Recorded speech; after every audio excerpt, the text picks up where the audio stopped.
Good afternoon, class. We are looking at exam one review, the second part, covering from section 1.6 all the way to 3.1.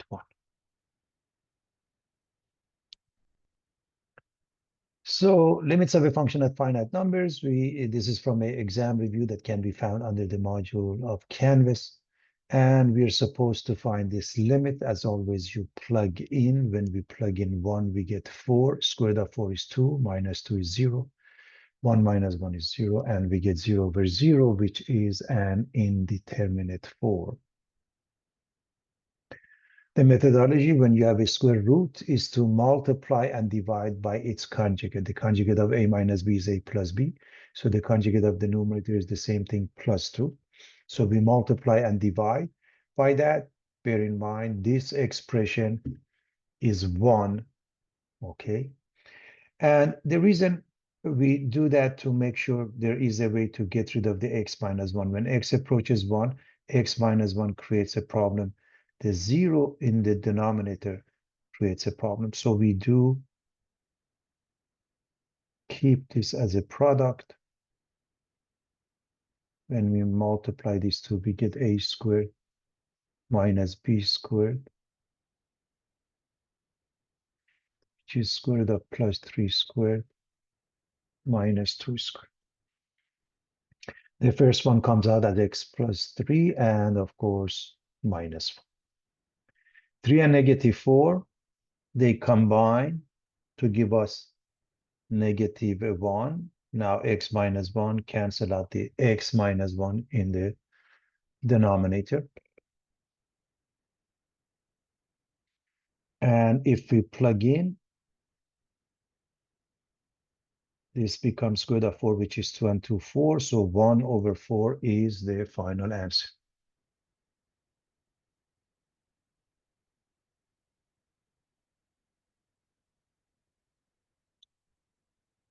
I like to look at both questions at the same time. Notice the numerator is a 6.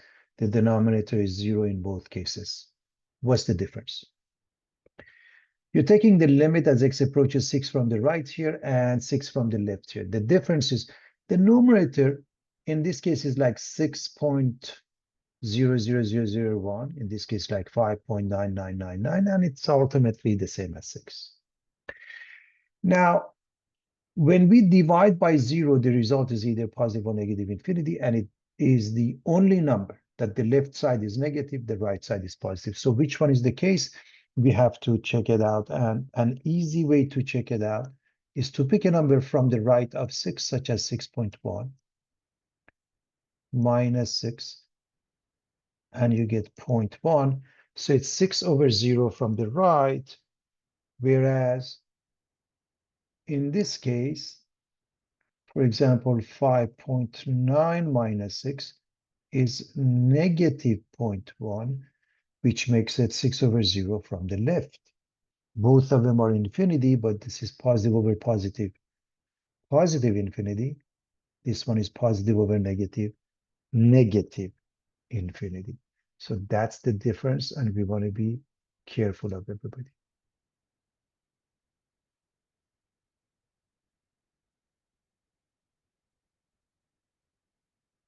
The limit of ln of x squared minus 16 as x approaches 4 from the right. Bear in mind, when you plug in 4, you get 0. However, it's 4 from the right, which means x squared is a little bit more than 16, so you get 0 from the right. To make sure we know the answer, I'm going to remind you of the graph. Here's the graph of y equals ln x. As you can see, when x approaches 0 from the right, it tends negative infinity, which gives rise to the vertical asymptote, which is the y-axis, or x equals 0.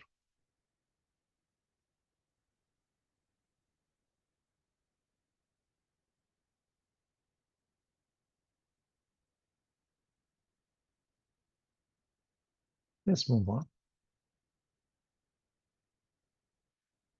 We want to take this limit, and the very first thing we do, we plug in, results in 0 over 0.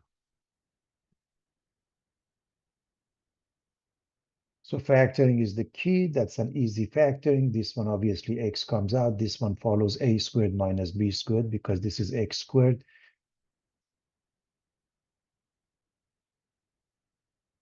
Minus 5 squared.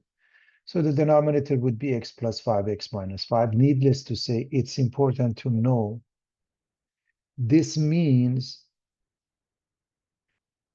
there has to be a factor of x plus 5 here, okay? If x approaches 10, x minus 10. If x approaches positive 5, then the factor of x minus 5. These two cancel each other. And now if we plug in, we get minus 5 in the numerator, minus 10 in the denominator, which is positive 1/2.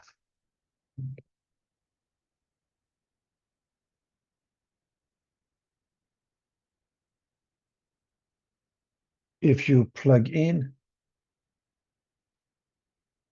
you get 0 over 0.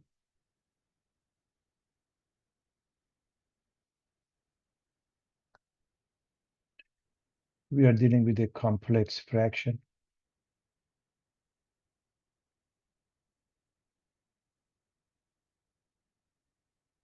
To fix the problem, you multiply by LCD. Fraction 1/3, fraction 1 over x. The LCD is 3x. You multiply by 3x over 3x to make sure it's just multiplied by 1. X is approaching 3, denominator has x minus 3, and it's 0 in the denominator, that it's bad. So you keep this as a product. You multiply these two and you get x. You multiply these two and you get negative 3.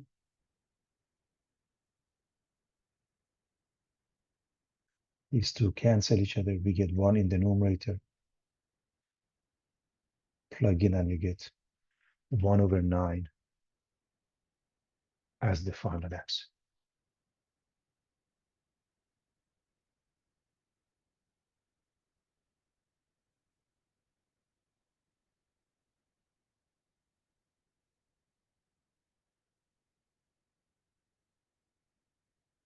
The limit of square root of 2x squared plus 16 as x approaches 0. If you plug in, you get 16 comes out as 4. Square root of 16 equals 4, meaning it just works out, everybody.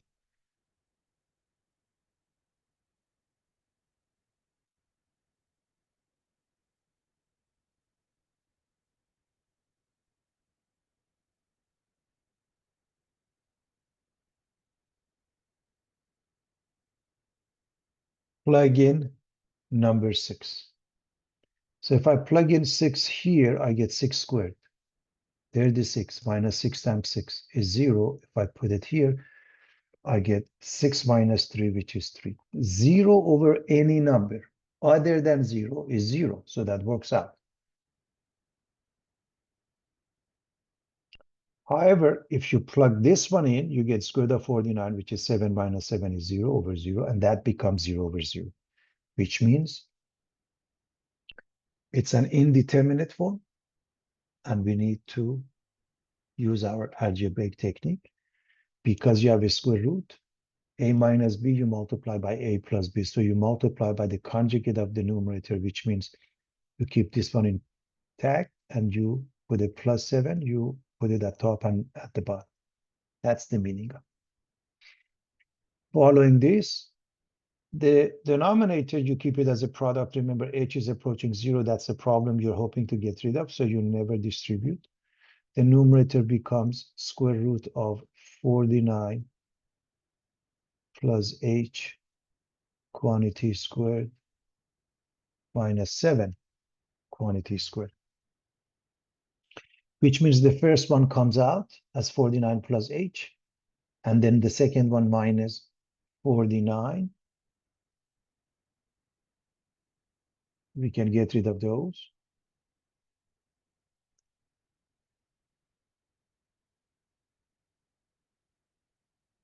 The h drops. And now you can plug in. Square root of 49 is 7, plus 7 is 14. 1 over 14 is the final answer, everybody.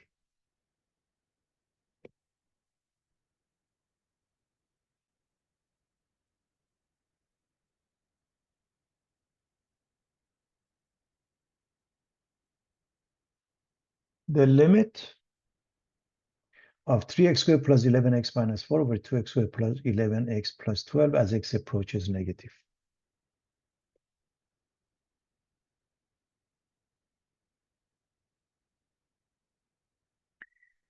If you plug in, and I highly recommend you do that, you end up with 0 over 0. Don't assume it becomes 0. Check it out. It does become 0 over 0. And so that means indeterminate form, that means some sort of algebraic technique is needed. And as you know, with the rational expression, the technique is factoring. Now, factoring is actually very simple because if the denominator becomes 0 as x approaches minus 4, this means there must be a factor of x plus 4 in the denominator. If we are to get rid of it, the numerator should have the same thing. So that helps. So this one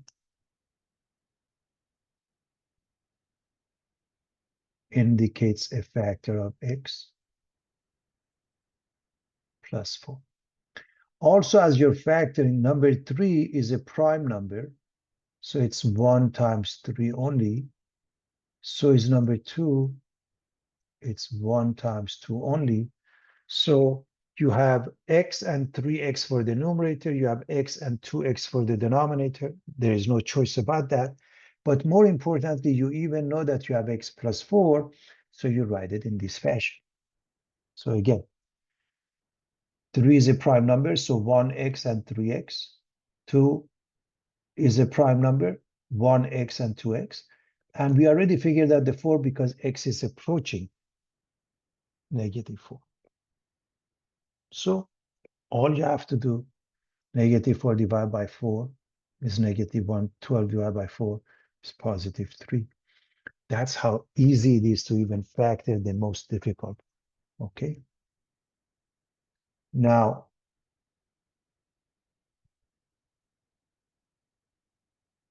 you drop the common factor of x plus 4.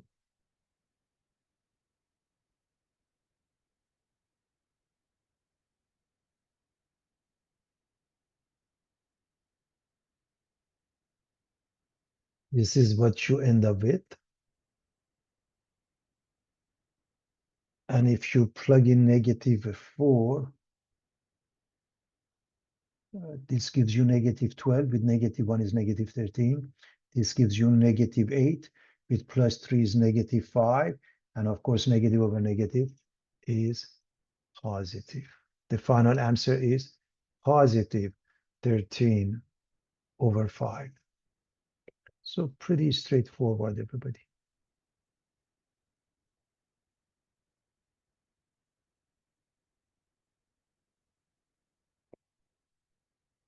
Now, section 3.1, derivatives and rates of change, tangents.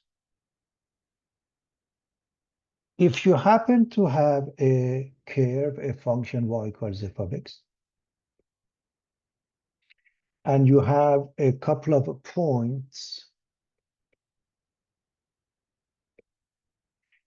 you can draw a line. The blue line is known as a secant line. So the slope of a secant line is the average rate of change or average rate of change of y with respect to x. Rise over run, delta y over delta x, or y sub 2 minus y sub 1 over x sub 2 minus x sub 1. That's the slope of this line, PQ. 2 points, connect them. This is a line segment, just continue indefinitely. Now, rise over run, if you look at this graph, y sub 2, you can say f of x, minus y sub 1 is f of a, x sub 2 minus x sub 1 is x minus a. Meaning this is the same thing, it's just different way of approaching it. If we go with this, and this is a, and this distance is h, now we have f of a plus h minus f of a over a plus h minus a, which becomes h. So this is also the same thing. Normally, we refer to this or that as the difference quotient. If we have this point with coordinates b, f of b, now this rise over run becomes f of b minus f of a over b minus a, meaning these are various ways of writing the same thing. Also, over here, when you connect P and Q, it creates a secant line. As you move towards P, it creates the tangent line. The tangent line is the limiting position of secant line PQ as Q approaches P. A tangent line is a line that touches a curve at a specific point without crossing it. Slope of a tangent line, also known as instantaneous rate of change. You have 2 points, that's an average rate of change. You have only 1 point, it's the instantaneous rate of change. So that is called m of tangent line. So it's the m of a PQ, look at PQ as Q approaches P. So the limit of m of PQ as Q approaches P. If we go with this one, you write this piece and you take a limit as x approaches a. If we look at this one, as h shrinks to 0, the limit of f of a plus h minus f of a over h as h approaches 0. They all represent the same thing. We call it m or f prime of a. Lines, they have different formats. Standard form x plus by equals c. Point slope y minus y1 equals m times x minus x of 1. And when we solve for y becomes a slope intercept form, y equals mx plus b. To find the equation of a tangent line, let's say at this point a, comma f of a, all you have to do, follow that y minus y1, y minus f of a equals m, and we said this is m, f prime of a, x minus x of 1, which is a. You have a choice of memorizing it, or just, I'm assuming everybody remembers the point slope from elementary algebra, just follow that. As an example, we want to find an equation of a tangent line to the parabola y equals x squared at the point P with coordinates 1, 1. First and foremost, as long as they give us the x coordinate, we can plug in and find the pair. For example, let's say at x equals 7, then you have the pair 7. Let's say they said at x equals 7, that means you have the pair 7, 49, because that's 7, just as an example. So right now we have the pair, and in order to come up with any line, we need to find the slope, and the slope of a tangent line. We need to know the a, and a is the x coordinate, which is 1, and the function f of x equals x squared, or y equals x squared.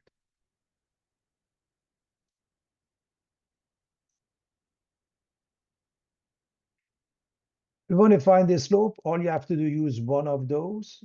So if we use the top one, the limit of f of x minus f of a over x minus a as x approaches a, and we want m as f prime of 1,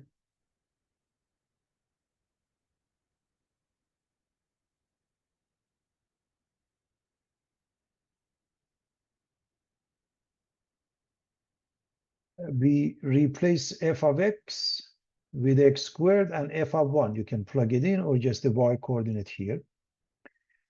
If we plug in, we get 0 over 0. The technique is factoring. This is a squared minus b squared, because this is the same as 1 squared, everybody. And so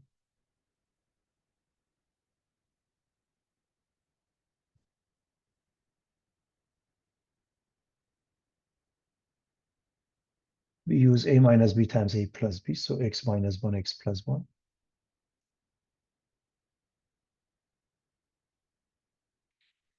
we get limit of x plus 1 as x approaches 1.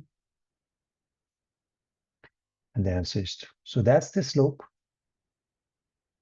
And we're going to use the point slope, y minus y1 equals m times x minus x of 1. That means y minus 1 is 2 times x minus 1. Distribute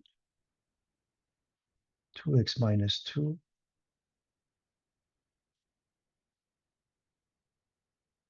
plus 1 and y equals 2x minus 1 is the final answer. We are done. I like to show the second method just for practice, where we are interested in m being f prime of 1. That means a is 1. And for f of 1 plus h, we have to go back to the original function and replace the x with 1 plus h. And of course, for f of 1, the same thing, we just use the work. A plus b squared is a squared plus 2ab plus b squared. So 1 plus h squared is 1 plus 2 times h plus h squared. We squared this expression. 1 and negative 1 cancel each other. Factor the h from the numerator. Drop the common factor of h. Remember, in this case, or in this case, when you plug in, you get 0 over 0, and it's the 0 in the denominator. In this case, h is a problem. So if you now plug in, you get 2, which is exactly what we got here.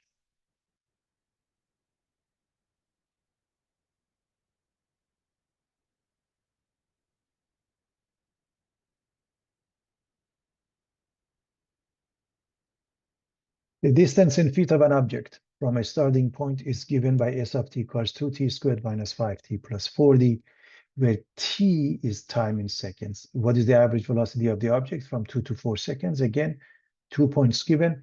That means average, even if they don't say so. And so s of t sub 2, that means s of 4, minus s of t sub 1, that means s of 2 over 4 minus 2. The denominator is clearly 2. What is the numerator? Plug in 4. 2 times 4 squared minus 5 times 4 plus 4d minus 2 times 2 squared minus 5 times 2 plus 4d, and simplify each bracket as follows.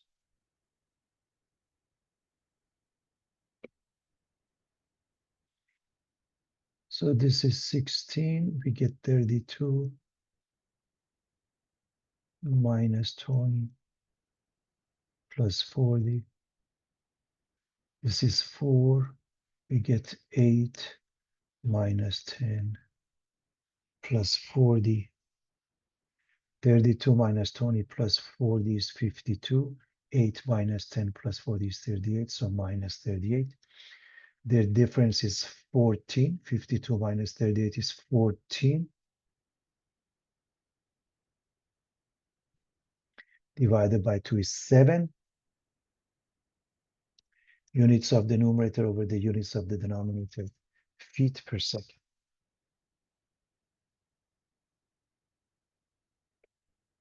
What is the instantaneous velocity of the object at 4 seconds? Even if they don't mention instantaneous, because 1 point in time is given, that means instantaneous. And we are going to go with that definition and replace the a with 4.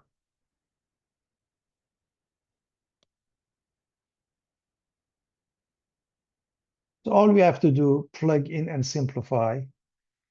And that's a lot of algebra. So s of 4 plus h, 2 times 4 plus h squared minus 5 times 4 plus h plus 40. S of 4 you can plug in or go back here.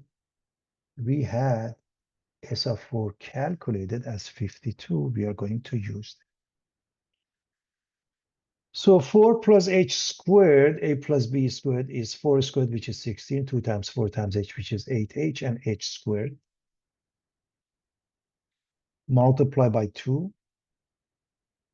We get 32 plus 16h plus 2h squared minus 20 minus 5h plus 40 minus 52.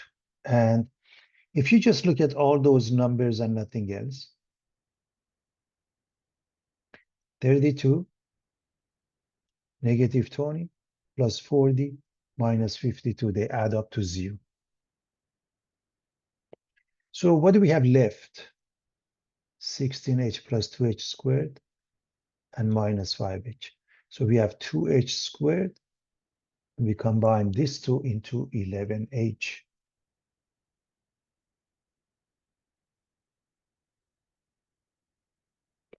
We can factor the h out.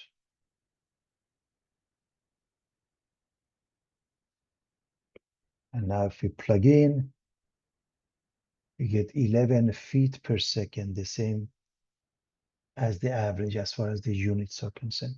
Again, units of the numerator over the units of the denominator.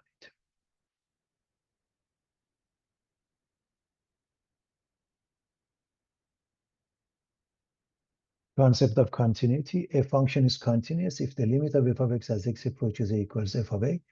Limit exists if one-sided limits are identical. G of x is a piecewise defined function, 1/2 of x plus 3 for x less than minus 2, and x minus 1 for x larger than or equal to negative 2. Is g of x continuous at x equals negative 2, why or why not? First of all, why are they checking negative 2 and nothing else? This function, and I write at top of it in the following manner, this really is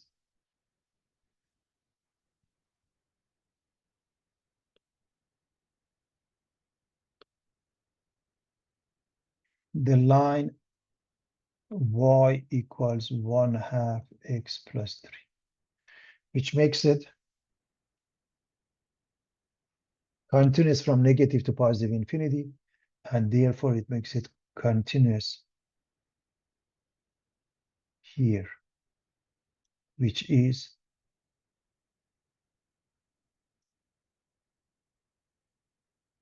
negative infinity to negative. This part is the line y equals x minus 1.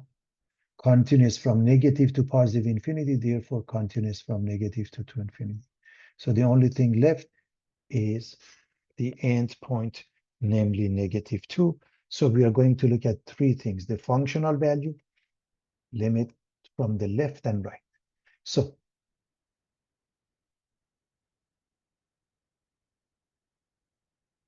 the functional value uses the equality.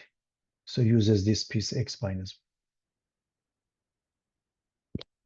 1. Plug in and you get negative 3.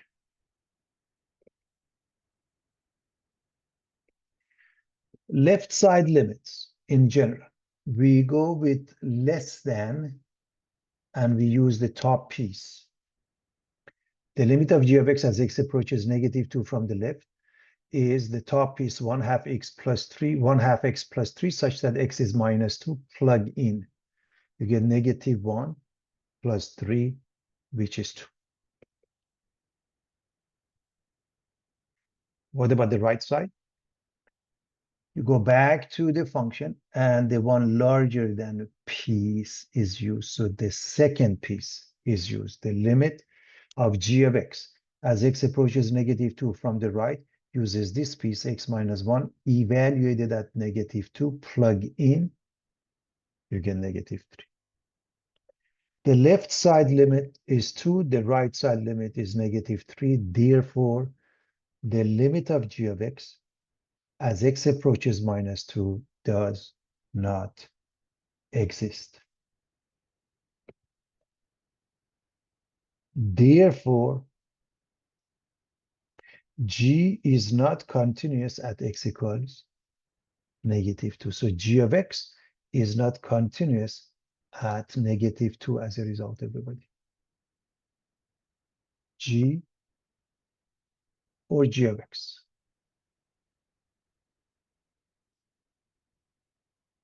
Now, notice this number and this number are the same. Is g of x continuous at x equals -2 from the right? Because the functional value and the limit from the right are the same, yes. However, it doesn't change the fact that the function is not continuous. If it were equal to the left side limit, we would say it's continuous from the left. Because it's equal to the right side limit, it is continuous from the right.